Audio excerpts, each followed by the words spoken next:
Have you ever felt like your name wasn't just a label, but a mirror? Something deeper, more ancient, perhaps even sacred? From the earliest days of civilization, humans have assigned meaning to everything: stars, seasons, even silence. Names were no exception. Carl Jung, a man who spent his life peering into the abyss of the human soul, believed names weren't arbitrary at all. He saw them as subtle keys, symbols that unlock parts of our psyche hidden even from ourselves. According to Jung, the vibration of each letter resonates with timeless archetypes, patterns so ancient they're embedded in all of us. And the most powerful part? The first letter. It's the first sound we hear, the first identity we accept, and the one that quietly guides our growth from within. It may seem simple, but in reality, your name could be the most profound map of who you truly are. Carl Jung didn't believe in coincidence, not in the way most people do. To him, even the smallest choices carried echoes of something larger, something unseen. That includes the name you were given at birth. He found that names often align too perfectly with a person's life path to be random. Jung believed this was synchronicity at work, meaningful coincidences shaped by forces beyond logic. When your parents chose your name, they may have thought it was their idea. But according to Jung, they were tuning into something deeper, a current, a frequency, one that matched your inner potential before you even took your first breath. And at the core of that name lies a letter, the first. A letter that opens the door to who you might become. This is more than theory. It's a subtle truth. Your name doesn't just describe you. It might be guiding you, quietly, persistently, and with purpose. Jung spoke often of the collective unconscious, a vast, invisible ocean where the ancient memories of humanity live on. Within this realm dwell archetypes, universal symbols that shape the way we think, feel, and act. Your name, especially its first letter, is not just a sound. It's an echo of these deeper forces. It carries the essence of an archetype that resonates within your soul. That letter is not passive. It's active. It whispers certain tendencies, certain gifts, even certain struggles into your life. And here's the Stoic truth. It's not about fate. It's about awareness. When you begin to recognize the symbolic weight of your name, you're no longer drifting through life. You're steering. The ancients knew this. They guarded names as sacred. Jung simply reawakened that wisdom for the modern age. Your first letter isn't just where your name begins. It's where your story begins too. For centuries, the power of names was considered mystical, reserved for shamans, sages, or the spiritually curious. But today, even science is catching up. Modern studies in psychology have revealed striking patterns. Your name can shape your self-image, influence your behavior, and even affect your career path. Researchers in social cognition have found that people often grow into the traits associated with their names. Jung would have smiled at this. To him, symbols weren't abstract. They were living forces shaping reality from behind the curtain. A name is one such force. When you hear it, especially the first letter, it activates neural pathways linked to identity and self-awareness. This isn't superstition, it's structure. It's how the mind works. Ancient wisdom and modern science now walk hand in hand, pointing to the same truth. What we call ourselves matters. And if we listen closely, our name may be telling us who we are meant to become. To Jung, the self was not just who you are, it was who you are meant to become. It is the totality of your being, the conscious, the unconscious, the known, and the hidden. In this vast psychological landscape, your name plays a quiet but powerful role. It is the bridge between your everyday identity, the ego, and the deeper self that longs for expression. Every time someone speaks your name, they awaken something within you, a reminder of your journey toward wholeness. The first letter, in particular, acts like a signpost, pointing toward certain qualities, callings, and even challenges that must be integrated. This is the process Jung called individuation, the path of becoming who you truly are. A Stoic would tell you, know yourself.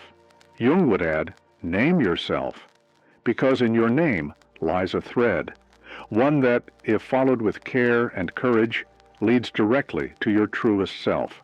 Every letter holds a vibration, a tone that resonates beyond the surface. Jung believed that letters, especially the first one of your name, carry symbolic weight that reflects elemental energies. These aren't just poetic ideas, they're archetypal forces rooted in the collective unconscious. For instance, the letter E, tied to the element of air, speaks to mental agility and exploration. It calls to the mind of the curious, like Einstein. The letter T, grounded in earth, symbolizes the builder, the one who takes ideas and makes them real, like Edison. Each letter aligns with an archetype that offers both power and responsibility. The Stoics taught us to understand our nature, then live in accordance with it. Knowing the energy behind your first letter gives you a map, not of who you must be, but of the terrain you're meant to walk. And as you begin to notice these patterns, you start to see your name knew all along. Understanding the meaning behind your name is not meant to flatter your ego. It's meant to awaken your responsibility. The archetype tied to your first letter isn't just a trait you possess. It's a force you're meant to embody, refine, and apply. That insight alone is powerful, but insight without action is a wasted gift. Jung taught that true transformation begins when we consciously integrate symbolic meaning into our everyday life. If your letter points to the communicator, how often do you speak your truth? If it reflects the healer, do you extend compassion, even when it's hard? The Stoics believed in aligning action with nature. In this case, your nature is echoed in a single letter, a quiet reminder of what you're here to strengthen. You don't have to live up to someone else's idea of greatness. Just live up to the one etched in your name. That's where the work begins. Knowing the symbolic power of your first letter is one thing, but living it requires intention. Jung believed symbols become transformative only when we engage with them. Start simply. Each morning, take a quiet moment to reflect on your initial. Visualize it. Trace it in your journal. Ask yourself, what does this letter invite me to become today? This isn't superstition, it's symbolic activation. Just as a Stoic prepares his mind daily for the challenges ahead, you too can prepare your spirit by aligning with the qualities your letter represents. Go further. Create a ritual, a personal act that connects you to the energy of your letter. Write it with focus. Meditate near the element it's associated with, earth, air, fire, or water. Explore its cultural and emotional meanings. Over time, this simple practice becomes a mirror, showing you your strength, your shadow, and your potential. The letter hasn't changed. You have. Every strength casts a shadow. Jung understood this better than anyone. The archetype tied to your first letter holds great power. But that power, left unconscious, can distort. The leader may become a tyrant. The empath may drown in others' pain. This is why self-knowledge must go deeper than inspiration. It must reach into the dark. Jung called this process shadow work, facing the parts of ourselves we'd rather ignore. Begin by asking, what is the darker side of my letter's energy? Where have I overused it or denied it altogether? Use dreams as guides. Use active imagination, a method where you visualize your letter as a living being. Ask it, what do you fear? What do you long for? This may sound unusual, but in truth, it's ancient. The Stoics taught us to confront discomfort with courage. Jung invites us to do the same, within. Because true growth isn't found in light alone, but in the places we dare to look. Theories are one thing.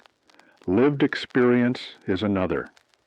Across the world, people have discovered profound shifts simply by understanding the symbolic power of the first letter in their name.